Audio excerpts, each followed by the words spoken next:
వందనాలండి. వందనాలు అంకుల్. వందనాలండి. పరిశుద్ధ గ్రంథంలో కొన్ని మాటలు మనం జ్ఞాపకం చేసుకునే ముందు చిన్న ప్రార్థన చేసుకుందాం.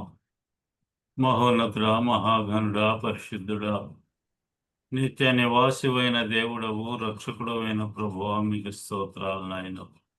ఉదయకాల సమయంలో నీ బిడ్డల జూమ్లో కూర్చొని నేను నాయన ఇప్పటిదాకా కీర్తనలతోనూ, వాక్య పట్టణముతోనూ, వాక్య ధ్యానముతోనూ నిన్ను నాయన తండ్రి కొనియాడి ప్రార్థనలో ముందుకు నడుస్తున్న విధానాన్ని బట్టి మీకు స్తోత్రాలు. అయాల్పుణ్ణి, అయోగ్యుణ్ణి నీ పాదముల చెంతలతో ఉండరు. నన్ను నీ సిలువ చాటున మరుగు చేసుకొని మీరు మాట్లాడండి. మాట్లాడే మాట వృధాగా పోకుండా మా హృదయాల్లో పదిలపరుచుకొని ఫలించటానికి సహాయం చేయండి. సమస్తము మీ స్వాధీనంలో ఉంచుకొని నడిపించుకోమని యేసుక్రీస్తు ప్రభునామమున ప్రార్థిస్తున్నాను తండ్రి. ఆమేన్. ఆమేన్. పరిశుద్ధ గ్రంథంలో మత్తయి సువార్త 6వ అధ్యాయంలో 9వ వచనాన్ని ఒక్కసారి మనం జ్ఞాపకం చేసుకోవటం ఎంతో ఉత్తమమైన పని. ఒక్కసారి జ్ఞాపకం చేసుకుందాం. కాబట్టి మీరిలాగు ప్రార్థన చేయుడి. పరలోకమందున్న మా తండ్రి, నీ నామము పరిశుద్ధపరచబడుగాక, నీ రాజ్యము వచ్చుగాక, నీ చిత్తము పరలోకమందు నెరవేరుచున్నట్లు భూమి యందును నెరవేరునుగాక. ఆమేన్. మా అనుదిన ఆహారము నేడు మాకు దయచేయుము. మా రుణస్థులను మేము క్షమించి ఉన్న ప్రకారము మా రుణములు క్షమించుము. మమ్మల్ని శోధనలోకి తేక దుష్టు నుండి మమ్మను తప్పించుము. మనుషుల దేవునికి అపరాధములు మీరు స్తోత్రం. క్షమించిన హల్లెలూయా. మమ్మను శోధనలోనికి తేకుండా దుష్టుడి నుంచి దుష్టుని మమ్మల్ని నుండి తప్పించు. మమ్మల్ని మమ్మల్ని తప్పించయ్యా అని ప్రార్థన చేయటం. ఈ ప్రార్థన శ్రేష్టమైనటువంటి ప్రార్థనగా వర్ణించబడుతూ ఉంది. ఏంటట? మమ్మల్ని శోధనలోకి తేబకయ్యా అని అంటే అర్థం ఏంటి? శోధన అనేది ఉంటది, అందులోకి మేము పోకుండా ఉండాలి అనేది ఇందులో ప్రాముఖ్యత. ఏంటయ్యా? దేవుడు పరిశుద్ధమైనటువంటి వాడు. ఆయన స్వభావం ఏంటయ్యా అంటే మనం ఆలోచన చేస్తే శోధించబడే వారిని రక్షించటమే ఆయన స్వభావం. అంటే అర్థమైంది, శోధన అనేది మానవునికి వస్తుంటది అనేది ఇందులో ప్రాముఖ్యమైనటువంటి మాట. శోధన అనేది రాకుండా ఉంటే మానవుడు దేవుని దగ్గరికి రాలేడు అనేది గ్రహించాలి. ఇందులో పరలోక ప్రార్థన అని దీనికి పేరు కూడా పెట్టుకున్నాం. ఇందులో అంటున్నటువంటి మాట, అయ్యా మమ్మల్ని శోధనలోకి ఏం చేయాలట? తేబాకయ్యా. అంటే దేవుని చిత్త ప్రకారంగా శోధనలోకి వెళ్తారు అని అర్థమవుతుంది. ఇందులో శోధనలోకి తేబాకయ్యా అంటే అర్థం ఏంటి? మమ్మల్ని నీవు శోధనలోకి విడిచిపెట్టబాకయ్యా అని అర్థం. మనం పరిశీలన చేస్తూ ఉంటే ఇందులో శోధనలోకి తీసుకుపోయేది ఎవరు?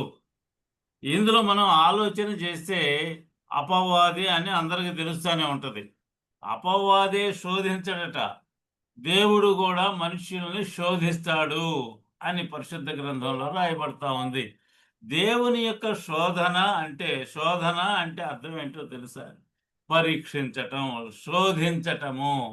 నీ హృదయంలో ఏముందో పరీక్షించటము. ఏది ఉందో దాని ప్రకారంగా ఇద్దరు పంచుకుంటారట.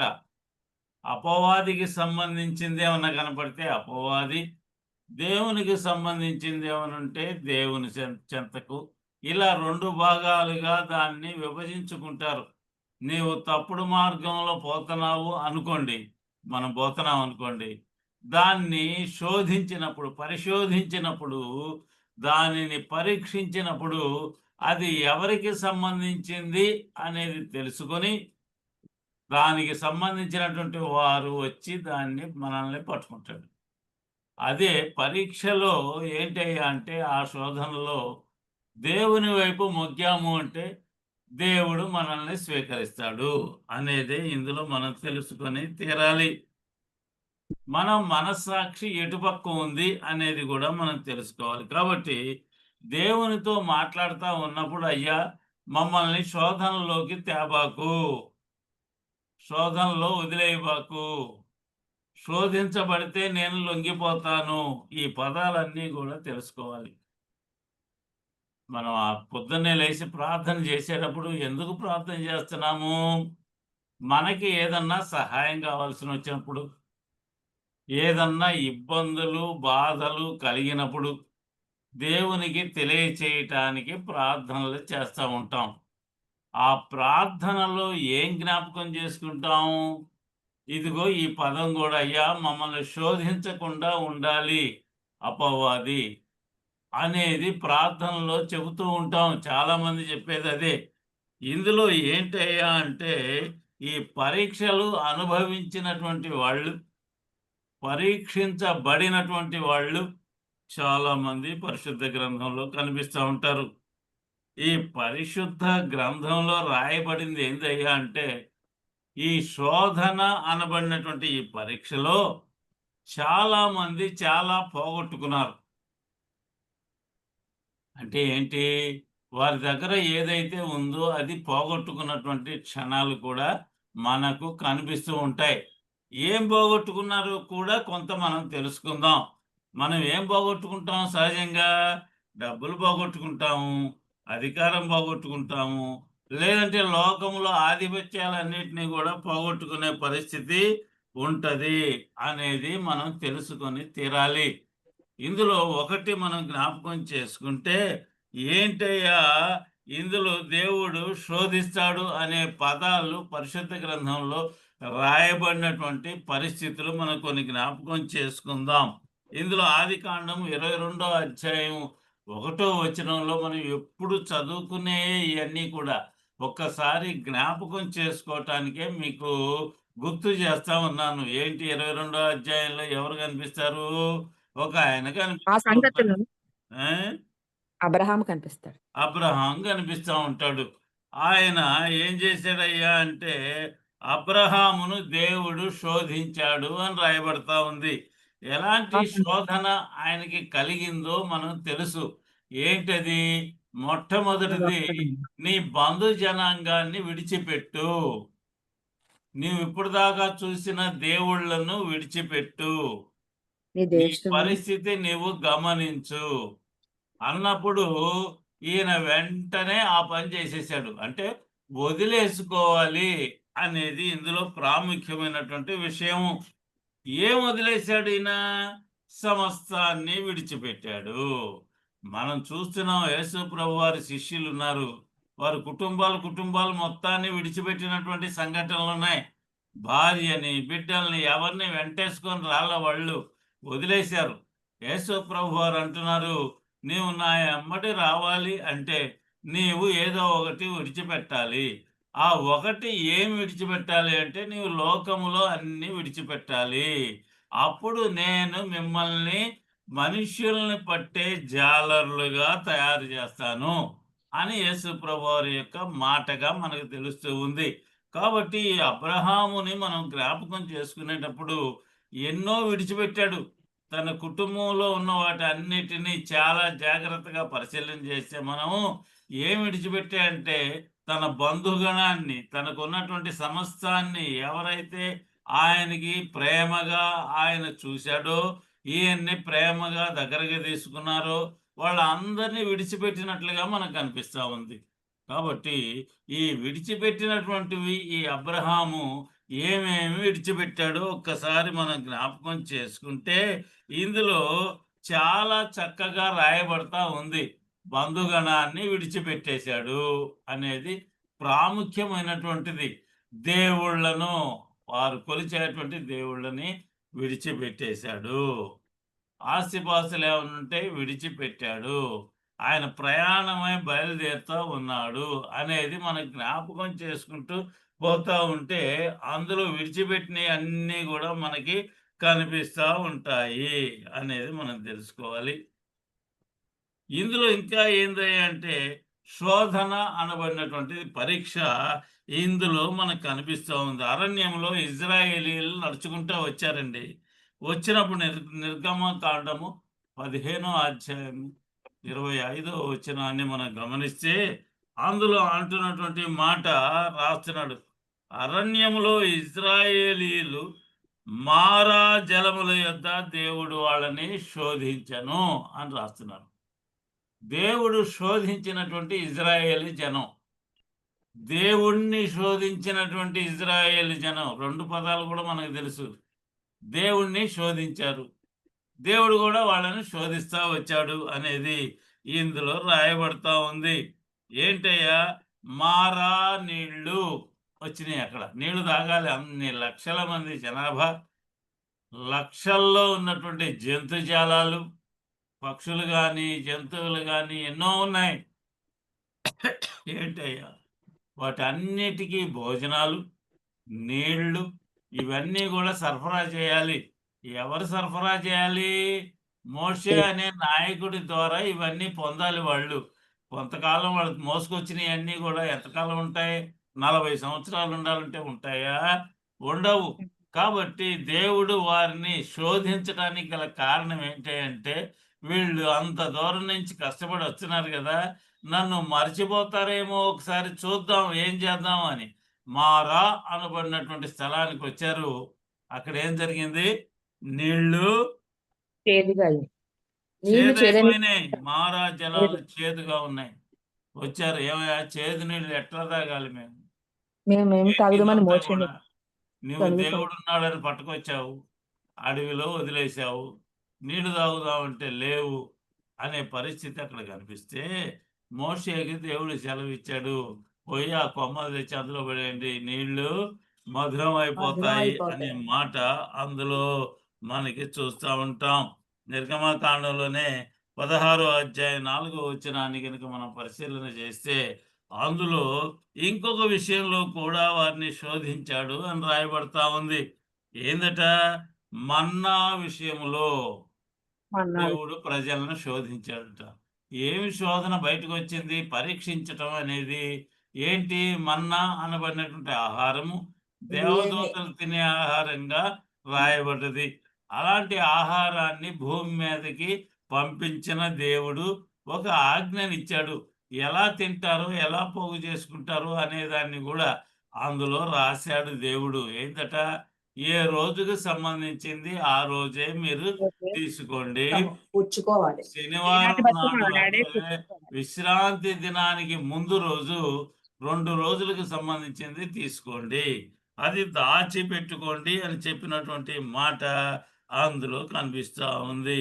సీనాయిలో కూడా ఒక నిబంధన ప్రకారంగా ఉండాలి. సీనాయిలో శోధించబడ్డట్టుగా నిర్గమకాండం 20వ అధ్యాయంలో 20వ వచనాన్ని మనం పరిశీలన చేస్తే అందులో కూడా రాయబడతా ఉంది.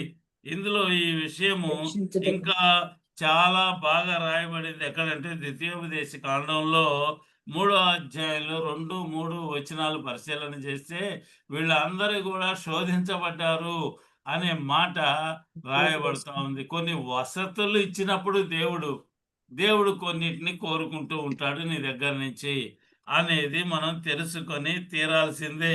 ఇందులో మనం చాలాసార్లు పరిశీలన చేస్తూ ఉంటే ఇదంతా కూడా ఎవరు శోధించేది? ఇద్దరున్నారు.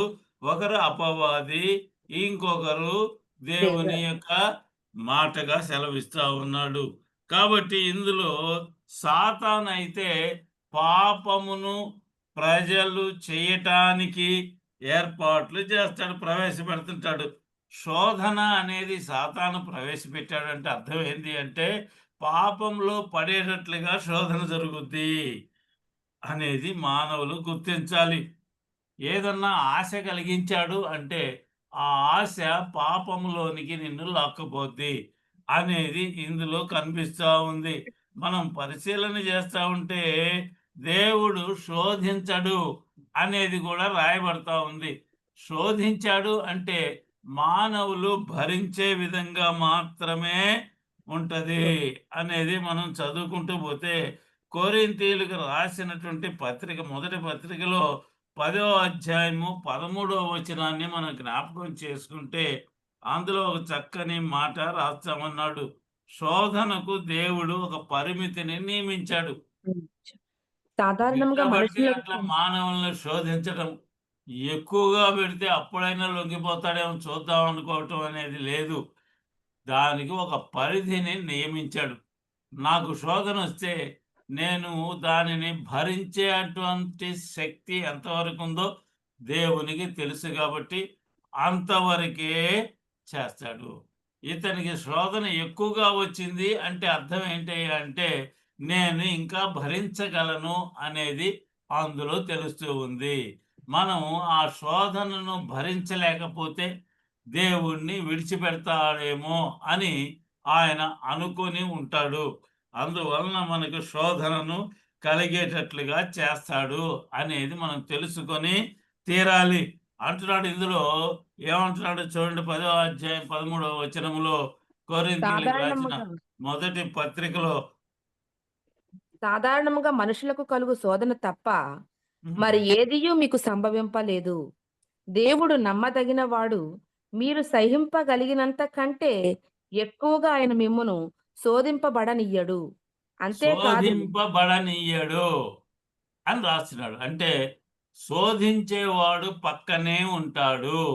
మనం ప్రార్థన చేసేటప్పుడు కూడా వాడు పక్కనే ఉంటాడట శోధకుడు.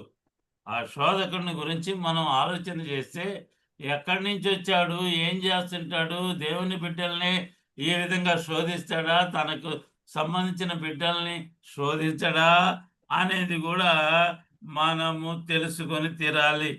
శోధనలోకి మమ్మల్ని తీసుకురాబాకయ్యా అనే ప్రార్థన మనం చేస్తూ ఉండాలి అనేది ఇందులో ప్రాముఖ్యత. అంటే ఏంటి, శోధనలోకి తేబాకు అంటే అర్థం ఏంటి అంటే మేము బలహీనులము అని ఒప్పుకోవటము. అంటే శోధనలోకి ఈజీగా వెళ్ళిపోతాము అని మానవులు తెలుసుకోవటం. శోధించబడటానికి అపవాదికి ఈజీగా మేము లొంగిపోతామయ్యా అనేది అంటే మేము బలహీనులమి అని ఒప్పుకోవటం అనేది ఇందులో కనిపిస్తూ ఉంది. ఆ బలహీనతలో ఎప్పుడైనా సరే దేవుని దగ్గరికి వస్తే అప్పుడు నీ బలహీనతలన్నిటినీ కూడా పక్కకు తీసేస్తాడు. అంటే ఏంటి, బలాన్ని దయచేసేటువంటి దేవుడు అనేది మనం గుర్తించుకోవాలి. దుష్టుని నుండి మమ్మల్ని తప్పించు అనేది ఇందులో రాస్తా ఉన్నాడు. 2 పదాలు అందులో కనిపిస్తూ ఉన్నాయి. శోధనలోకి తేబాకయ్యా ఒకటి, రెండవది ఏంటి అంటే ఈ దుష్టుని నుండి మమ్మల్ని తప్పించు అంటే కాపాడు అని అర్థం. దుష్టుడు ఏం చేస్తాడు, కీడు చేయటానికి మాత్రమే వాడు వస్తాడు. అంటే అర్థం ఏంటి అంటే ఇప్పటిదాకా ఉన్నటువంటి శోధనలో నుండి ఇక ముందు కలిగేటువంటి ఏమన్నా ఇబ్బందులు శోధనలు ఉంటే వాటి నుండి కూడా మమ్మల్ని రక్షించు, లేకపోతే రాకుండా చెయ్యయ్యా అని అంటము అనేది ఇందులో ప్రాముఖ్యత. దుష్టుని పని ఏంది, ప్రభు బిడ్డల్ని పతనము చేయటం, పాడు చేయటము. కాబట్టి వాని పైన మనకి విజయాన్ని పొందటానికి మనం ఏం చేయాలి, దేవుని దగ్గరికి రావాలి. దుష్టుని ప్రేరణ మన హృదయంలో కలగకుండా ఉండాలంటే దేవుని యొక్క ప్రేరణ ఎక్కువగా మన హృదయంలో ఉండి తీరాలి అనేది మనము తెలుసుకొని తీరాలి. ఇందులో దుష్టుని నుండి మనం పక్కకు రావాలి అంటే మనము ఏం చెయ్యాలి అనేది పరిశుద్ధ గ్రంథంలో రాయబడతా ఉంది. ఎఫెసీయులకు రాసిన పత్రికలో మనం ఎప్పుడు చదువుకుంటూనే ఉంటాం. 6వ అధ్యాయంలో 10వ వచనంలో నుండి మనం చదువుకుంటూ పోతే అందులో రాయబడతా ఉంది. తుదకు ప్రభువు యొక్క మహాశక్తిని బట్టి ఆయన యందు బలవంతులై ఉండుడి. మీరు అపవాది తంత్రములను ఎదిరించుటకు శక్తిమంతులగునట్లు. అపవాది యొక్క తంత్రం ఏంటయ్యా అంటే ఒకటి తంత్రం, దేవుని మార్గం నుండి మనుష్యులని తప్పించటము, తన మార్గంలోనికి తెచ్చుకోవటము. అపవాది తంత్రములను గురించి మనము తెలుసుకొని తీరాలి. ఆ తంత్రాలు, మంత్రాలు, తంత్రాలు. మంత్రం అంటే ఒకరికి వేసేది, తంత్రం అంటే దానంతట అదే తగిలించుకునేది అనేది మనం తెలుసుకుంటాం. తంత్రాలయ్యా చాలా ఉన్నాయి అంటమే. తంత్రములను ఎదిరించుటకు ఆ శక్తిమంతులగునట్లు దేవుడిచ్చు సర్వాంగ కవచమును ధరించుకొనుడి. అదేంటి మనం చేయాల్సిన పని. ఏం చేయాలట? దేవుడు సర్వ మనకు కవచాన్ని ఇవ్వాలి ధరించాలి. అనుకుంటున్నటువంటి ఒక సర్వాంగ కవచము. అంటే తల నుండి పాదం పాదం వరకు వరకు కూడా. దేవుని యొక్క సర్వాంగ కవచాన్ని ధరిస్తే ధరించుకోవాలి. అపవాది వేసే ఏ బాణమైనా సరే, బాణం అంటే ఏమి లేదు, మనకు మానవులు ఈజీగా లొంగేటటువంటి ఏదైనా సరే మన మీద ప్రయోగిస్తుంటే వాటి నుండి తప్పించుకోవటానికి కవచము అవసరము. అది అపవాది ఏం చేస్తాడంటే మానవుల మీద అనేకమైనటువంటి ఇబ్బందులు కలగజేయాలి అనే పరిస్థితులు కలగజేస్తుంటాడు. వాటి నుండి మానవులు తప్పించుకోవాలి అంటే శరీరం మొత్తం కూడా దేవునికి స్వాధీనం చేయాలి. దేవునికి స్వాధీనపరిస్తే దేవుడు ఆ శరీరాన్ని, ఆత్మని కాపాడతాడు అనేది మనం తెలుసుకొని తీరాల్సిందే. ఎందుకని ఇందులో రాయబడుతున్నటువంటి మాటలు ఏందయ్యా అంటే మనం అందరం కూడా యాత్రికులమైనటువంటి వారము అని పరిశుద్ధ గ్రంథకర్త రాస్తున్నాడు. అంటే మన మార్గము, మన గమ్యము యేసు ప్రభువే. ఎక్కడికి? ఇదంతా ప్రార్థనలు ఎందుకు చేస్తున్నాము? ఉదయాన్నే లేచి జూమ్ లో కూర్చొని మాట్లాడటానికి లేదంటే వినటానికి ఎందుకు కూర్చున్నాము అంటే మన గమ్యం ఒకటి ఉంది. ఆ గమ్యము ఏంటయ్యా అంటే యేసుక్రీస్తు వారే. ఆ యేసుక్రీస్తు వారి దగ్గరికి పోవటానికి మనము యాత్రలో మనకెంతో అవసరం ఏంటయ్యా అంటే దేవుని యొక్క సహాయం సర్వాంగ కవచం. అవసరమై ఉంటది. దేవుని యొక్క సహాయం లేకపోతే మన యాత్రలు అంటే ప్రయాణంలో అనేకమైన ఆటంకాలు వస్తూ ఉంటాయి. ఆ ఆటంకాలన్నీ కూడా ఏం జరుగుద్ది? శోధనల వలన మన యాత్ర ఆటంకపరచబడుద్ది. అంతరాయాలు కలుగుతూ ఉంటాయి. ఈ ఆటంకాలన్నిటిని తొలగించుకోవాలి అంటే ఆయనను మనము వేడుకొని తీరాల్సిందే అనేది ఇందులో కనిపిస్తూ ఉంది. కాబట్టి సాతాను అనబడినటువంటి ఈ శోధకుడు అనేక రకాలైనటువంటి పేర్లు పెట్టుకొని వస్తుంటాడు మన దగ్గరికి. పైకి ఏంది? వీడు మంచోడు కాబట్టి వీడిని అనుసరించవచ్చు అని మానవులకి నమ్మబలికేటట్లుగా చేస్తాడు. వాళ్ళు మానవులు నమ్మేటట్టుగా చేస్తుంటాడు. యేసు ప్రభు వారు చెప్పినటువంటి మాటలు మనం మత్తయి సువార్త చివరిలో మనం చూడవచ్చు. 23, 24, 25 అధ్యాయాలు చెబుతున్నాడు. వీళ్ళందరూ కూడా ఎలాంటి వాళ్ళయ్యా అంటే వాళ్ళు పరలోకంలో చేరరు, చేరే వాళ్ళని చేరనియ్యరు అని చెబుతుంటాడు. ఈ చేరనియ్యనటువంటి వాడు ఎవడు? అపవాదికి సంబంధించిన వాడు. లేకపోతే ఎందుకు చేరనీడు? వాడు చేరడు అంటే వాడి అన్ని తప్పుడు పనులు, వాడి ఆలోచనలు తప్పులు, వాడి నడక తప్పు అనేది మనం తెలుసుకొని తీరాలి. వాని మార్గంలో మనం నడిస్తే మనం కూడా తప్పిపోతాము అనేది మనం తెలుసుకోవాలి. అపవాదికి పరిశుద్ధ గ్రంథంలో కొన్ని పేర్లు పెట్టారు. ఆ పేర్లు ఒకసారి జ్ఞాపకం చేసుకుంటే ఎందుకని అంటే మనము దాని నుండి తప్పించుకోవటానికి ఉపయోగపడుతుంది ఇది. మొట్టమొదటిది మత్తయి సువార్తలో 4వ అధ్యాయంలో మనకు తెలుసు, యేసు ప్రభు వారిని శోధించడానికి వచ్చిన వాడి పేరు ఆ శోధకుడు అని రాశాడు. శోధించేవాడు శోధకుడు. ఏమి శోధించాడో మనకు తెలుసు. 3 పర్యాయాలు యేసుక్రీస్తు వారు శోధించబడటానికి అరణ్యంలోనికి ఆత్మ చేత కొనిపోబడ్డాడు. అంటే అర్థం ఏంటంటే దేవుని యొక్క ఆత్మ ద్వారా పర్మిషన్ వస్తుంది. సాతాను శోధించటానికి ఒక పర్మిషను, ఒక సందర్భము అనేది కనపడుతుంది. ఆ సందర్భం ఏంటి? ఆత్మ చేత తీసుకుపోబడుతున్నటువంటి ఆయనకి ఆకలి కలిగింది. భూమి మీద ఆకలి అనేది అతి భయంకరమైనది. ఆకలి లేకపోతే ఇంకా పని పాట ఎవరు ఏం చేయరు. హాయిగా లెగుస్తారు, నిద్ర వచ్చినప్పుడు నిద్రపోతాడు, మెలకు వచ్చినప్పుడు లెగుస్తాడు, నాకేం ఆకలి కాలేదని పండుకుంటుంటాడు.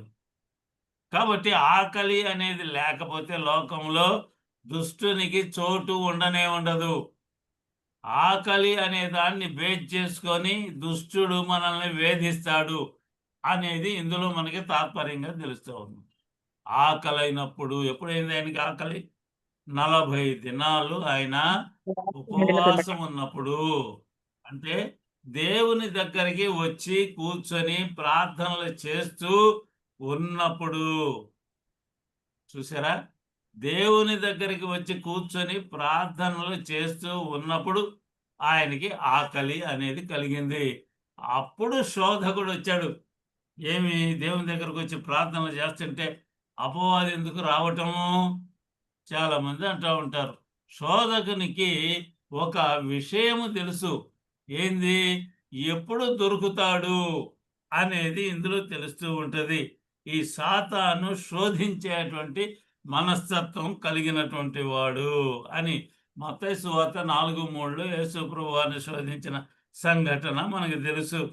రెండవది అపహాసకుడు. లూకా సువార్త 8:12లో రాస్తున్నాడు. ఇతను అపహాస్యం చేస్తూ ఉంటాడు. చాలా మంది యేసు ప్రభువునే అపహాస్యం చేస్తే మానవులు దేవుణ్ణి నమ్ముకున్నటువంటి వాళ్ళు, ఆయననే నమ్ముకొని జీవించేటువంటి వాళ్ళు అపహాస్యం పాలు అవరా? అవుతారు. ఇప్పుడు దాకా మనతో తిరిగినటువంటి ఇతను ఇప్పుడు దేవుడు దేవుడు అంట పోతున్నాడురా అని అపహాస్యం చేసేవాళ్ళు మనకి కనిపిస్తూ ఉంటారు. చూసారా? అందులో రాయబడినటువంటి అపహాసకుడు అని రాస్తున్నాడు. అపహాస్యం చేసే వాళ్ళందరినీ కూడా యేసు ప్రభువారు ఏం చేశారో తెలుసా? బయటికి వెళ్ళిపోండి అని రాశాడు. యేసు ప్రభువారు చిన్నదాని ఇంటికి వచ్చాడు. చిన్నది చనిపోయిందట. అందరూ ఏం చేస్తున్నారు? రోధిస్తూ ఉన్నారు, ఏడుస్తున్నారు. ఆ రోజుల్లో ఇప్పుడు కూడా మనం పరిశీలన చేస్తే ఏడుస్తూ చనిపోయినటువంటి వాళ్ళ దగ్గర ఏడ్పులు వినపడతా ఉంటాయి. ఎన్ని రోజులు? శవాన్ని పారేసేంత వరకు కూడా ఏడుస్తుంటారు. ఇంట్లో వాళ్ళు ఏడ్చి ఏడ్చి శోష వచ్చి మెలకుంటుంటే ఇక వచ్చే వాళ్ళందరూ కూడా ఏడవటం బిగించేస్తారు. ఆ రోజుల్లో ఏంది అంటే ఏడవటానికి కూడా కూలి ఇచ్చి కూర్చోబెడతారు. మీ పని ఏంది అంటే ఈ రోజంతా ఏడవటము. అలాంటి వాళ్ళు ఏం చేశారంటే ఏడుస్తున్నారు. మీరు ఏడవలసిన పని లేదు. ఎందుకనంటే ఈ ఏడ్పు వలన ఏ ప్రయోజనము ఉండదు. ఆ అమ్మాయి నిద్రిస్తా ఉంది. అనగానే వీళ్ళందరూ కూడా అపహాస్యం చేశారు. ఈయనేం ప్రవక్త అయ్యా, ఆయనను అపహాసించారు. దేవుని కుమారుడు అంటా ఉన్నారు. ఈయనకేమి తెలియకుండా పోయింది అంటున్నారు. కానీ ఆయనకి తెలుసు మానవుని యొక్క హృదయ రహస్యములు ఎరిగినటువంటి దేవుడు. కాబట్టి అక్కడ ఏం జరుగుతుందో తెలుసు. అయ్యా, నీ కుమార్తె చనిపోయింది, ఇక ఆయన ఎందుకు శ్రమ పెడతావు అని అన్నప్పుడు, లేదు లేదు నేను వెళ్తున్నాను, వస్తాను నీతో పాటు. కానీ వెంటబడి వచ్చాడు అంటే అర్థం ఏంటి? అక్కడ ఏదో గొప్ప విశేషం జరగబోతుంది అనేది మనం తెలుసుకొని తీరాలి. అక్కడికి వెళ్ళిన తర్వాత ఒకే ఒక మాట అన్నాడు. ఏందట ఆయన అన్నది? చిన్నదానా చిన్నదానా లేము. అంతే, నిద్రబొమ్మ అన్నాడా? చిన్నదానా లెమ్మని చెప్పగా ఇప్పుడు ఆమె బాగా చెయ్యి పట్టుకొని చిన్నదానా లెమ్మని చెప్పగా అన్నాడా? చిన్నదానా లెమ్మని చెప్పాడు. తలితాకుమి అన్నాడు. తలితాకుమి, చిన్నదానా లే అనగానే ఆ చిన్నది లేచి కూర్చున్నట్లుగా మనకి కనిపిస్తా ఉంది. చుట్టుపక్కల వాళ్ళందరినీ కూడా అపహాస్యం చేసేటువంటి వాళ్ళందరినీ బయటికి పంపించినట్లుగా కనిపిస్తా ఉంది. ఎవరైతే అపహాస్యం చేస్తారో వాళ్ళందరూ దేవుని దగ్గరికి రాలేరు అని తెలుసుకోవాలి. మనం చదువుకుంటూనే ఉంటాం. కీర్తనకారుడు రాశాడు కదా, 1వ అధ్యాయం 1వ వచనంలోనే మనకి తెలుస్తూ ఉంది. అసలు ప్రారంభంలోనే గుర్తు చేశాడు ఆయన. ఏందట? దుష్టుడు అపహాసకులు కూర్చుండు చోటను కూర్చుండక, దుష్టుల మార్గం దుష్టుల ఆలోచన చొప్పున నడవక, పాపుల మార్గమున నిలవక, అపహాసకులు కూర్చుండు చోటును కూర్చుండక, అపహాసకులు ఏం చేస్తారో తెలుసండి? ఒక చాట కూర్చుంటారట. ఇదంతా కూడా సంఘాలండి. దుష్టులు అని రాశాడు. దుష్టుడు అని రాయచ్చుగా ఒకడేనా ఉంది? లేదు. పాపులు, పాపం చేసే వాళ్ళందరూ ఒక ముఠాగా ఉంటారు. అపహాసకులు అంటే అందరూ కూర్చొని వాడిని గురించి వీడిని గురించి చెప్పుకునేటువంటి మనస్తత్వం.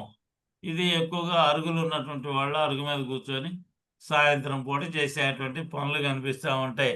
ఈ అపహాస్యం చేసేటువంటి ఈ పని ఎప్పుడైనా సరే దేవుని దగ్గరకు వచ్చేవాడిని అపహాస్యం చేస్తే ఏం జరుగుద్ది అంటే దేవుడు నిన్ను బయటికి పంపిస్తాడు. ఈ బయటికి అంటే ఇంట్లో నుంచి బయటికి పంపటం కాదు, పరలోకము అనబడినటువంటి ఒక లోకం ఉంది. అక్కడ దేవుడు ఉంటాడు, అక్కడికి నిన్ను రాకుండా చేస్తాడు అనేది కనిపిస్తుంది. యోహాను సువార్త 8వ అధ్యాయం 44వ వచనాన్ని మనం జ్ఞాపకం చేసుకుంటే వాడు నరహంతకుడు అని రాస్తున్నాడు. అపవాది నరహంతకుడట. నరుణ్ణి చంపేసే పరిస్థితి ఎవరిది? పక్కనున్న సహోదరుడిదే. వాళ్ళలో సహోదర ప్రేమ లేకపోయింది. సహోదరుణ్ణి చంపటం అనేది కనిపిస్తూ ఉంది. నరహంతకుడు అంటే దేవుని స్వరూపములో చేయబడినటువంటి ఒక మానవుణ్ణి చంపివేయటం. మొట్టమొదట్లోనే అది జరిగింది. ఆదాము గారి యొక్క కుమారులు ఉన్నారు, ఇద్దరు. ఎవరోళ్ళు? హేబేలు, కయీను. అందులో ఒకరిని వాళ్ళ అన్న పట్టుకొని చంపేస్తే రక్తము మొరపెడుతుందట. దేవుని యొక్క మాట ఏందో తెలుసా? నీ రక్తము నీ ప్రాణమునకు గుర్తు. రక్తము లేకపోతే అయ్యా రక్తం ఎక్కించకపోతే చచ్చిపోతాడు అని అంటుంటారు కదా డాక్టర్లు. రక్తము నీ ప్రాణమునకు విలువ కలిగినటువంటిది. అందుకే యేసుక్రీస్తు వారు తన ప్రాణమును ఇవ్వటానికి శిలువలో రక్తాన్ని కార్చాడు. అది అందులో గొప్పదైనటువంటి విశేషము. కాబట్టి నరహంతకుడు ఎవరైనా ఉంటే వాడెవడయ్యా అంటే వాడు సాతాను శోధించేటువంటి వాడు. వానికి పేర్లు అసత్యపరుడు. యోహాను సువార్త 8వ అధ్యాయం 44వ వచనంలోనే వాడు అసత్యాలు అంటే అబద్ధాలు ఆడుతూ ఉంటాడు. వాడు ఎప్పుడు కూడా వాడు అబద్ధికుడు, సత్యమే లేదు అని రాయబడతా ఉంది. ఇందులో అసత్యాలు అన్ని అబద్ధాలే ఆడుతుంటాడు. ఒక వాక్యంలో అంటున్నాడు, అబద్ధికులందరూ ఎక్కడ పడతారట? అగ్నిగుండంలో వేయబడతారు. మండుచున్నటువంటి అగ్ని గుండం ఉంది, అది గంధకములతో ఉంటది, అందులో పడతారు. ఎవరోళ్ళు? అబద్ధికులందరూ.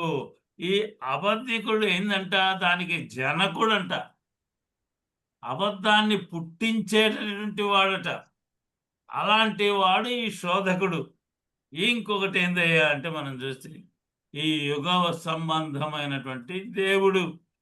కొరింథీయులకు రాసిన 2వ పత్రికలో 4వ అధ్యాయంలో 4వ వచనంలో మనం పరిశీలన చేస్తే ఈ యుగ సంబంధమైనటువంటి దేవత అని అతనికి పేరు. ఇప్పుడు ఈ యుగ సంబంధమైనటువంటి దేవత ఎవరు? 140 కోట్ల జనాభాలో యుగ సంబంధము, ఈ యుగ సంబంధానికి సంబంధించిన దేవత అపవాదే. ఎందుకంటే ఈ లోకము నాది, నేను స్వాధీనపరుచుకున్నటువంటి నా లోకము. రాజుగారు దండయాత్రలు చేస్తాడండి. ఆ రాజ్యాన్ని ఈ రాజ్యాన్ని ఈ రాజ్యాన్ని కబళిస్తాడు, తన స్వాధీనపరుచుకుంటాడు. అందులో ఎవరి పెత్తనం ఉంటుంది అంటే ఈ రాజుగారి పెత్తనమే ఉంటుంది. అంతకుముందు రాజుదే ఉండదు. అంతకుముందు మన రాజు దేవుడు, ప్రభు. సృష్టి చేసినటువంటి దేవుణ్ణి పక్కకి నెట్టేసి సృష్టికర్తను విడిచిపెట్టి సృష్టిని పూజించటం ప్రారంభించి ఆ సృష్టి ఎవరిదో, ఎవరు లొంగుబాటు చేసుకున్నాడో వారిని ఆరాధిస్తూ ముందుకు వచ్చినట్లుగా కనిపిస్తూ ఉంది. కాబట్టి ఈ యుగంలో అలాంటి సాతాను యొక్క యుగము అంటే కృపాయుగం అయినప్పటికీ కూడా ప్రజలు ఆ కృపకు లోనవ్వటం లేదు. ఆ యొక్క ఈ యుగానికి సంబంధించిన దేవుడు ఎవరైతే ఉన్నాడో వానికి లొంగిపోతా ఉన్నారు అనేది మనము తెలుసుకోవాలి.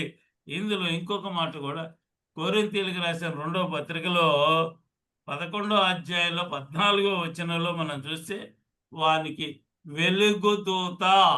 వెలుగుదూత. వెలుగు ఎవరండి? దేవుడండి వెలుగు. మన ప్రభు అయిన ప్రభువు యేసుక్రీస్తు. యేసుక్రీస్తు ప్రభు. యేసుక్రీస్తు వారు మన దేవుడు, మన ప్రభువు, ఆయనే వెలుగు. ఆ వెలుగు దూత వేషం వేసుకుంటాడు ఈయన. ఎవరో అపవాది. అపవాది. లేకపోతే సాతాను. మనుషులు నమ్మరు కదా.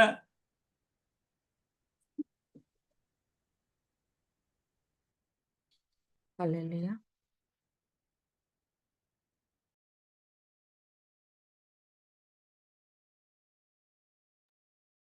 హల్లెలూయా. యా.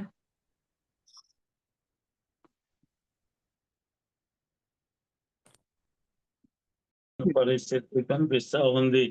ఇందులో ఏంటయ్యా అంటే వెలుగు దూత అనబడినటువంటి ఈ యొక్క వ్యక్తి, వెలుగు ఎవరు? యేసుక్రీస్తు వారు. కాబట్టి ఆ యేసుక్రీస్తు వారి యొక్క మహిమలు కొన్ని పొంది భూమి మీద మానవుల్ని వశపరుచుకోవటానికి ప్రయత్నం చేస్తాడు. అంటే ఏంటి?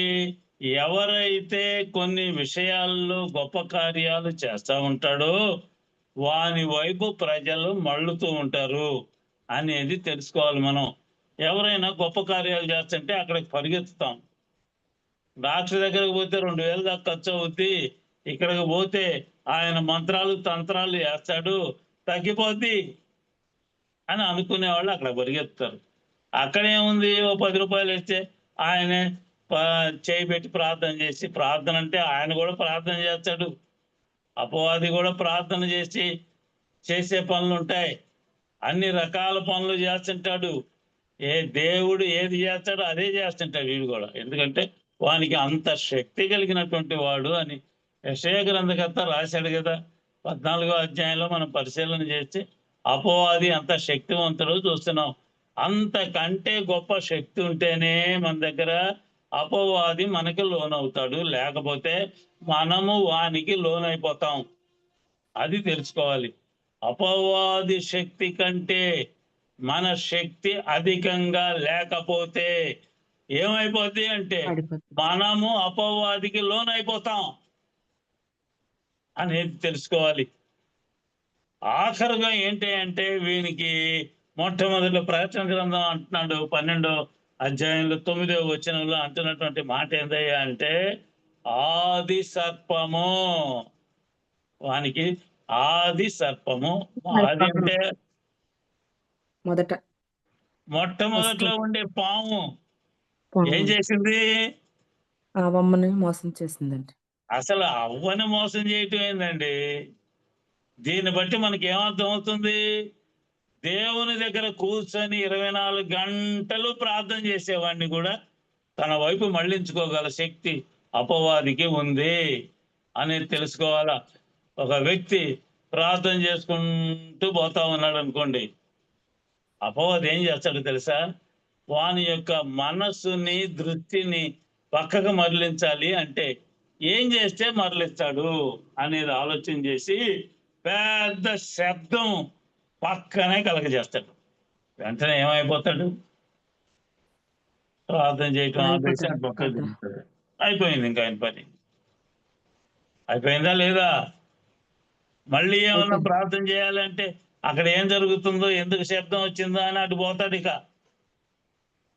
అలాంటి పనులు చేసేటువంటి వాడు అపవాది. ఏం జరిగింది మనకు తెలుసు కదా. మనం చూస్తే సాతాను లేదంటే అపవాది అనే పేరుకి గ్రీకు పదంలో తర్జుమా చేశారు. అదేంది? డయాబొలాస్ అనే పదం అన్నమాట. డయాబొలాస్ అనేది గ్రీకు పదం. ఆ పదంలో నుండి సాతాను అనబడినటువంటి పేరులోకి మనాడు తర్జుమా చేశారు. దీని అర్థం ఏందయ్యా అంటే నిందలు మోపేవాడు, దూషించేవాడు. ఇలాంటి నీచమైనటువంటి పేర్లు మనకు నీచం అనిపించదు, కానీ అబద్ధాలాడే వాళ్ళ మధ్యలో అది నీచం అనిపించదు.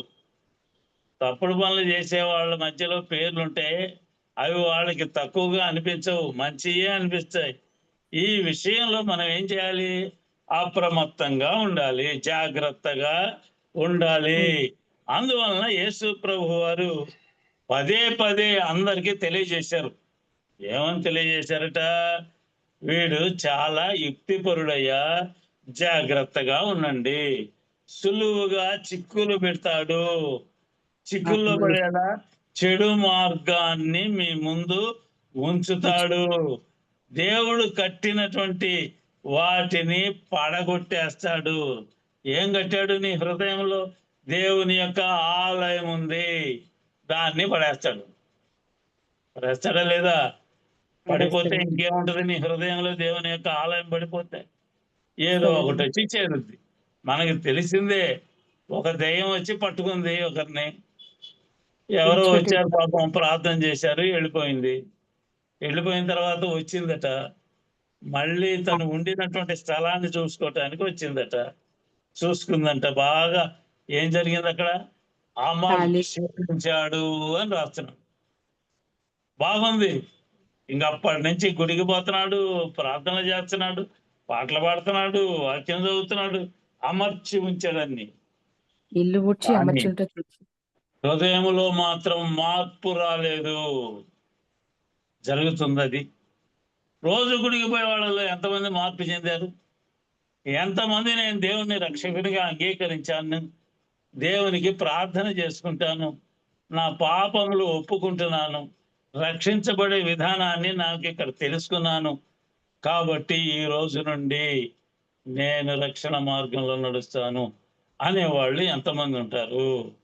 తక్కువగా ఉన్నారు అని లెక్కల్లో తెలుసుకుంటూ ఉంటారు. ఏం చేశాడు? రోజు గుడికి పోతున్నాడు, గుడికి పోయి ఏం చేస్తున్నాడు? మా ఫ్యాన్ కింద కూర్చో. ఎవరన్నా కుర్రోళ్ళు ఫ్యాన్ కింద కూర్చుంటే నీకేమయ్యా కుర్రోడివి, ఇంకా పక్కకు పోయి కూర్చోయా, నేను కూర్చుంటాను స్తంభానికి ఆనుకొని కూర్చొని నిద్రపోతుంటాడు. వచ్చాడా లేడా? పక్కకి వచ్చేసాడు వెంటనే నిద్ర. ఇంకా తెలిసిన ఆమె వచ్చింది, మందిరంలో వాక్యం చెబుతున్నా కూడా తెలిసిన కోసం పెద్దగా మాట్లాడుతుంటారు, అందరూ డిస్టర్బ్ అయిపోతారు. అంటే రకరకాలైనటువంటిది నీవు అమర్చావు, అమర్చి దాన్ని వాడుకోవట్లా. బిందెలు, తపేడాలు, చెంబులు, గ్లాసులు అన్నీ అమర్చావు. మందిరానికి పోతా బాగానే ఉంది హృదయం, కానీ దాన్ని వాడుకునే విధానం నీకు తెలియటలా. అంటే వాక్యము సరిగా వినటం లేదు, పాట సరిగా నేర్చుకొని రావటం లేదు, రకరకాలైనటువంటి ఆటంకాలు ఉన్నాయి. ఆ ఆటంకాలు తొలగించుకోవట్లా. అందువలన ఇదే సందర్భము, ఇదే సమయము అని అనుకున్నట అపవాది వెంటనే పోయి అతని కంటే దుష్టుడైనటువంటి వాళ్ళని మరి 7 దెయ్యములను ఆత్మలను వెంటబెట్టుకుని వచ్చి ఏం చేసింది? మామూలు దెయ్యాలను పట్టుకురాలా. ఎందుకని? పక్కన దైవజనుడు ఉంటాడు, వాని దెబ్బకి దేవుని యొక్క ఆత్మ ఉంటది, వాని దెబ్బకి మనం అందరం పారిపోవాల్సి వస్తుంది. కాబట్టి నాకంటే బలము కలిగినటువంటి రావాలా, ఇంకా చెడ్డవి రావాలి, చెడ్డ పనులు చేపించాలి, నాతో పాటుగా ఇంకా జనం రావాలి, నా ఎమ్మడిపడి దుష్టుడైనటువంటి పని చేస్తా ఉంటాడు. ఎన్నొచ్చినాయట? చెడ్డమైన 7 దయ్యములు ఆత్మలను వెంటబెట్టుకొని వచ్చాను. ఎన్నైనాయి మొత్తం? 8 అయినాయండి. మొత్తం 8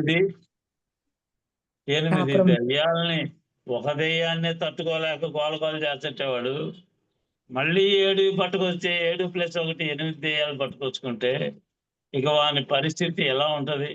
మొదటి పరిస్థితి కంటే చెడ్డదిగా ఉంటది. చూసారా? దేవుని పిల్లల్ని ఏం చేస్తాడంటే వాళ్ళు పూనుకొని పని చేద్దాము అనుకున్నటువంటి పనిని విఫలము చేస్తాడు. గుడికి పోదాము పొద్దాక అనుకుంటున్నాం కదా, దానిని విఫలం చేయాలి, పోకుండా చేయాలి. ఏం చేస్తాడు? వర్షం చినుకులు 2 పడేస్తాడు. లేదంటే ఆదివారం వచ్చిందిరానైనా బట్టలు అన్నీ పడేసా. ఎంప్లాయీస్ అంతే కదా, ఆ రోజు అన్ని ఉతుక్కోవాలి నేను, లేదంటే ఆ రోజు బిర్యానీ వండుకోవాలి. ఏదో ఒక ఆటంకం కలగజేసేటువంటి పని, ఆ పనుల వలన నీవు సంకల్పించుకున్నటువంటి దానిని విఫలం చేస్తాడు. సంతోషంగా ఉన్న కుటుంబాల్లో సంక్షోభం కలగజేస్తాడు. భార్య భర్తలకి, భార్య బిడ్డలకి, లేదంటే పిల్లలకి, రకరకాలైనటువంటి పిల్లల్లో రకరకాలైనటువంటి విభేదాలు సృష్టించి వాళ్ళల్లో గొప్పదైనటువంటి సంక్షోభం కలగజేసేటువంటి వాడు. వీటన్నిటిని సృష్టించి వీని యొక్క ప్రధానమైనటువంటి పనులు వీడు చేస్తుంటాడు. వీడు దేవునికి మానవునికి బద్ధ శత్రువు, దేవునికి శత్రువు అయినా కూడా దేవుని దగ్గర పోతాడు. మన శత్రువు అయినంత మాత్రాన వాడితో మాట్లాడకుండా అవసరం లేకుండా ఉంటుందా? అవసరం ఉంటుంది వాడితోటి. మానవులందరికీ ఒకరితోటి ఒకరికి అవసరాలు ఎప్పుడో ఒకప్పుడు వస్తూనే ఉంటాయి. ఏందయ్యా వాడి పని అంటే సాధ్యమైనంత వరకు కూడా జనాన్ని నాశనం చేయటమే, మనుష్యులను వేధించటానికి, వీడు తిరుగుబాటు చేయటానికి ఉన్నాడు అనేది మనం తెలుసుకోవాలి. అందుకే పరిశుద్ధ గ్రంథంలో రాపించాడు.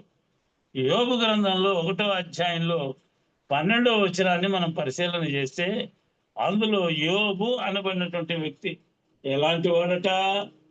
నీతిపరుడు, నిజాయితీగా బ్రతికేవాడు, యథార్థవంతుడును న్యాయవంతుడునై ఆ దేవుని యందు భయభక్తులు కలిగి చెడుతనము విసర్జించిన వాడు. అదండి, దేవుని యందు భయము భక్తి ఉండొచ్చు, చెడుతనాన్ని విసర్జించే మనస్తత్వం మనుషులకి ఉండకపోవచ్చు. అందుకంటున్నాడు చెడుతనమును విసర్జించను అని రాస్తే అలాంటి వ్యక్తిని గురించి దేవుడు మాట్లాడుతున్నాడు. 1:12లో అపవాది వెతుకుతూ తిరుగుతూ తిరుగుతూ వచ్చాట. అక్కడికి వచ్చినటువంటి పరిస్థితి ఏందయ్యా? ఇదో ఫలానా ఆయన్ని చూసావా అని గుర్తు చేస్తున్నాడు దేవుడు. పరిశీలన చేసి పరీక్షించటానికి, శోధించటానికి ఒక అవకాశాన్ని కలగజేశాడు. ఆ ఊరికనే విశ్వాసం కలిగి ఉన్నాడంటయ్యా, ఆయన చుట్టూ నువ్వు కంచేయలేదా, ఏమనుకుంటున్నావు అని పర్మిషన్ తీసుకొని వచ్చాడు. అంటే ఏంది? అపవాది శోధించటానికి దేవుని యొక్క పర్మిషను అవసరము. దేవుని యొక్క బిడ్డలను శోధించాలి అంటే అపవాదికి పర్మిషన్ దేవుడు ఇవ్వాలి. ఎట్టబడితే అట్ట శోధనలోకి మనల్ని లాక్కుపోడు అనేది మనం చూడాలి. మనకు తెలుసు కదా, ఇందాకనే గుర్తు చేసుకున్నాం అవ్వగారిని గురించి. అందరం చెప్పుకునేది అదే, అవ్వగారు తప్పారు తప్పారు తప్పారు. అవ్వగారు తప్పిపోయారు బాగానే, తర్వాత నీ సంగతి ఏంది, నా సంగతి ఏంది, మనం తప్పుకోవటం లేదా?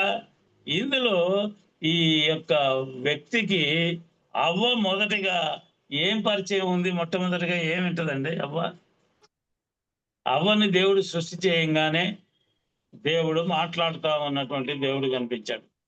దేవుని స్వరమే దేవుని యొక్క స్వరము వింటుందండి. అవ్వగారికి పరిచయమే. పరిచయమా లేదా? పరిచయం అండి, తెలుసండి దేవుని యొక్క స్వరము. అలాగే తర్వాత తన భర్త అయినటువంటి ఆదాము యొక్క స్వరం కూడా తెలుసు. రాత్రుల్లో ఎవరో వచ్చారండి, తలుపు తడుతున్నాడు, కేకేస్తున్నాడు, ఇంట్లో నిద్రపోతున్నటువంటి వాడు మేలుకుంటే ఆ స్వరము ఎవరిదో తెలియదా? తెలుస్తుందండి. మనకు తెలిసినోడైతే అయ్యా వస్తున్నాను అంటాం. తెలియని వాడైతే ఎవరయ్యా నువ్వు అని అడుగుతాం. 3వ స్వరం విన్నది ఆమెకు తెలుసా? 3వ స్వరం విన్నది ఎప్పుడన్నా? అడగాలి కదా, ఎవరు అయ్యా నువ్వు, నీ స్వరం ఎప్పుడు వినలేదు అని చెప్పలా. సింపుల్ గా ఎవరు చెబితే ఆ మాటలు వినేవాళ్ళు నమ్మేవాళ్ళు కూడా మనకి కనిపిస్తూ ఉంటారు.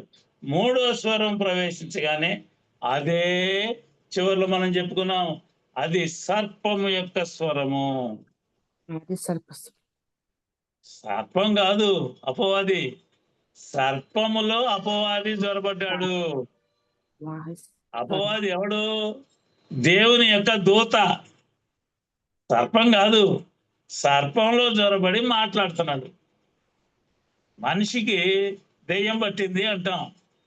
మనిషి మాట్లాడేది ఎవరు? లోన అపవాది మాట్లాడుతూ ఉంటాడు, దెయ్యం మాట్లాడుతూ ఉంటుంది. నేను వీడిని చంపేద్దాం అనుకున్నాను, గుడికి తెచ్చారు, ప్రార్థన చేస్తున్నారు, అయ్యో నేను వెళ్ళిపోవాల్సి వస్తుంది అని కేకలు. ఎవరు కేకేసేది? అప్పుడు దాకా ఉన్న మనిషి కాదు, లోపల ఉన్న అపవాది కేకేస్తా ఉంటాడు. చూసారా? దేవుని మాట మీద విశ్వాసం కంటే ఏం చేసిందవ్వా? సాతాను మాట మీద విశ్వాసము ఉంచిన పరిస్థితి ఆమె కలిగింది. అందుకే ఆమె దేవునికి దూరం అయిపోయింది అని కొరింథీయులకు రాసిన 2వ పత్రికలో 11వ అధ్యాయంలో 3వ వచనంలో చెప్పబడుతూ ఉంది. ఒక్కసారి చదువుకుందాం. ఇందులో మనం పరిశీలన చేస్తే అందులో అంటున్నటువంటి మాట ఆమె దేవునికి దూరమైనటువంటి సంఘటనని గుర్తు చేస్తున్నాడు. ఏందట? సర్పము తన కుయుక్తి చేత హవ్వను మోసపరుచినట్లు మీ మనసులను చెరపబడి క్రీస్తు ఎడలనున్న సరళత నుండి పవిత్రత నుండి ఎట్లయినను తొలగిపోవునేమో అని భయపడుచున్నాను. ఎవరు భయపడుతున్నారంట? పౌలు గారు భయపడుతున్నారంట. నేను పౌలు గారు ఏర్పాటు చేశానండి, దేవుని వైపు మళ్ళించాను. ఇప్పుడు చూస్తేనేమో అపవాది కుయుక్తి తోట తన తంత్రాలతోటి ఈ మానవుణ్ణి లొంగ తీసుకుంటుందేమో అని నేను భయపడుతున్నాను. మొట్టమొదట్లో ఎవరైతే దేవుని చేత చేయబడినటువంటి వ్యక్తినే అపవాది మోసం చేస్తే మానవులమైనటువంటి మనల్ని కుయుక్తి చేత మోసం చేయదా? చేస్తది అని మనం తెలుసుకోవాలి. మొట్టమొదటిగా అవ్వని పరిస్థితి మనం చూసాం. సాతాను దావీదుని శోధించాడు. ఏం శోధించాడో తెలుసా? ఇజ్రాయేలీలకు విరోధంగా లేచి ఏం చేశాడో తెలుసా? వాళ్ళని లెక్కించడం ప్రారంభించాడు అని రాస్తా ఉన్నాడు. ఎందుకు లెక్క? దేవుడు నీకు తోడై ఉన్నానని చెబుతున్నాడు కదా. నీ ఒక్కడనే లేపి కాట్బేల్తో కొడితే పెద్ద గోలియాత్ అనే అపవాది దెబ్బకు పడిపోయాడు కదా. నీకెందుకు? నీకు లెక్క? దిన వృత్తాంతముల గ్రంథంలో 21వ అధ్యాయంలో 1-2 వచనాలు మనం చదివితే ఈ వృత్తాంతం అందులో కనిపిస్తా ఉంది. సాతాను జనాభాని లెక్కించేట్టుగా దావీదుని ప్రేరేపించాడు. అంతేకాదు వ్యభిచారిగా బ్రతకటానికి కూడా సాతాను శోధకుడై శోధించాడు.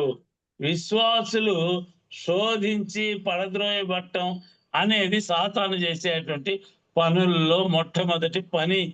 ఎందుకనంటే తన రాజ్యం విస్తరించాలి, తన బిడ్డలు పెరగాలి. తన బిడ్డలు ఎవరు? అపవాదికిలోనైనటువంటి బిడ్డలు అనేది మనం చూడాలి. ఇందులో దేవుడు మన రక్షకుడు. సాతాను శోధనలకు లొంగకుండా దేవుని యొక్క పరీక్షలలో మనము నెగ్గి ఆ పరీక్షలలో నెగ్గినటువంటి మనము దేవుని బిడ్డలుగా ఉండాలి అనేది మనం చూడాలి. చాలా మంది అడుగుతారు, యేసు ప్రభువుని శోధించారని ఇందాక చెప్పావు కదా, అపవాది శోధించాడు కదా, మరి ఏంది ఇటు మాట్లాడతావు అంటే హెబ్రీయులకు రాసిన పత్రికలో 2వ అధ్యాయంలో 18వ వచనంలో రాస్తా ఉన్నాడు. ఆయన దైవ తనయుడు కదా, ఆయన ఎందుకు శోధించబడ్డాడు అని జనం అడుగుతూ ఉంటారు. కానీ దీనికి ఏంటంటే బైబిల్లో సమాధానం ఉంది. ఏంటట? శోధింపబడి శ్రమ పొందెను కనుక శోధింపబడి వారికి సహాయము చేయగలవాడై ఉన్నాడు. ఏందట? శోధించబడే వాళ్ళు ఎవరన్నా ఉంటే వాళ్ళకి సహాయము చేయగలవాడై ఉన్నాడు. పరిస్థితి. ఎవరైనా సరే శోధించేటువంటి పరిస్థితిలో శోధించబడుతూ ఉంటే ఆ శోధన నుండి బయటికి రావటానికి వాళ్ళకి సహాయము చేస్తారు. సహాయం చేయగలవాడు. పత్రికలు 2వ పత్రికలోనే 2వ అధ్యాయంలో 11వ వచనాన్ని మనం గమనిస్తే అందులో అంటున్నాడు, చూడండి, తంత్రములను మనము ఎరగని వారము కాదు, వారి విషయం జాగ్రత్తగా ఉండండి అని పౌలు గారు తెలియజేస్తున్నారు. సాతాను విషయంలో జాగ్రత్తగా ఉండండి అనే మాట రాస్తున్నటువంటి మాటల్లో మనకు కనిపిస్తారు. సహోదరుడా, దేవుడు ఎవరిని సాతాను శోధించినట్లుగా శోధించటం, నీకు పరీక్షలు పెట్టడం మాత్రం ఆయన వశంలో ఉంది. పరీక్షిస్తే నీవు నిలబడతావా లేదా అని రాస్తున్నాడు. యాకోబు పత్రికలో ఒక చక్కని మాట రాశాడు. 1వ అధ్యాయం 13వ వచనాన్ని మనం గమనిస్తే అందులో రాస్తున్నటువంటి మాట ఏందో తెలుసా? దేవుడు కీడు విషయమై శోధింపబడనేరడు. ఆయన ఎవరిని శోధింపడు గనుక ఎవడైనను శోధింపబడినప్పుడు నేను దేవుని చేత శోధింపబడుచున్నానని అనకూడదు. ప్రతి వాడును తన స్వకీయమైన దురాశ చేత వేడవబడి మరులు కొల్పబడిన వాడై శోధింపబడును. ఏం రాస్తున్నాడు? మనుష్యుడు శోధించబడుతున్నాడు అంటే అర్థం ఏంటి అంటే, కీడు విషయమై శోధించబడనేరడు. మా దేవుడు కీడు విషయంలో మాత్రం శోధించడు. ఎవరిని శోధించడు గనక ఎవడైనా సరే శోధించబడుతున్నప్పుడు నేను దేవుని చేత శోధించబడుతున్నాను అని అనటానికి వీలు పడదు. చాలా మంది అంటారు, బాప్తిసం తీసుకొని దేవుని నమ్ముకున్న తర్వాత నాకు అన్ని బాధలు శోధనలు వస్తున్నాయ్యా అని అంటారు. కానీ అది అపవాది చేత జరిగింది. యేసు ప్రభు వారు బాప్తిసం తీసుకున్నాకనే కదా శోధన అనేది వచ్చింది. అవునండి. 40 దినాలు ఉపవాసం ఉండి ప్రార్థన చేసినాకనే కదా శోధించబడింది. మరి నువ్వు నేను ఎంత వాళ్ళమి శోధించబడకుండా ఉండాలి అంటే, మనుషులు అనేటువంటి రొటీన్ గా అనేటువంటి పదం ఇదే.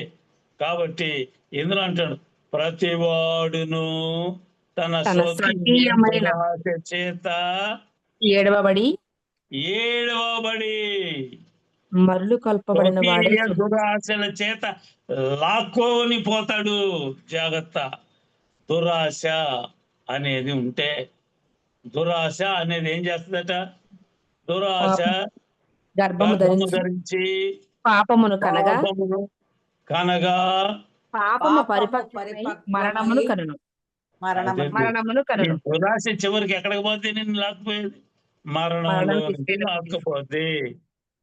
అది దురాశ ఎవరికైతే కలుగుద్దో వాడు ఏడవబడి మరలు కొల్పబడి మళ్ళీ చేయాలి అనే ఆశ ఎక్కువగా కలిగి శోధించబడతాడు అని యాకోబు పత్రికలో రాయబడినటువంటి మాట. కాబట్టి దేవుడు మనల్ని పరీక్షిస్తున్నాడు అంటే దానికి పరీక్షకు నిలబడే శక్తిని ఆయన మనకు ఇస్తాడు అనేది మనం తెలుసుకొని అనేది ఇందులో ప్రాముఖ్యమైనటువంటి మాటగా తెలుస్తూ ఉంది. కాబట్టి శోధన రాగానే నేను శోధించబడుతున్నాను, తట్టుకోలేకపోతున్నాను అనే పదం మానవులకు రాకూడదు. ఎందుకని ఆ శోధనను మనం భరించగలిగిన శక్తి మనకుంది అనేది మనం తెలుసుకొని తీరాలి అనేది మీకు అందరికీ తెలియచేస్తూ, యేసుక్రీస్తు వారు చెప్పినటువంటి ప్రార్థన, పరలోక ప్రార్థన, అది యూనివర్సల్ ప్రేయర్ అంటారు. అందులో దేవుడు పలానా అని రాయబడలా. గమనిస్తే పరలోకమందున్న మా తండ్రి అన్నాడే తప్ప పరలోకంలో ఏ తండ్రి ఉన్నాడో తర్వాత మనం తెలుసుకోవాలి అనేది గుర్తు చేస్తున్నాడు ఆయన. కాబట్టి మనం అందులో విషయాలన్నింటినీ జ్ఞాపకం చేసుకోవటంలో తప్పు లేదు. ఇందులో అంటున్నటువంటి మాట ఏంది? ఏం మాట మాట్లాడాడు? మనం చదువుకున్నాం కదండి. ఇప్పుడు మమ్మను శోధనలోనికి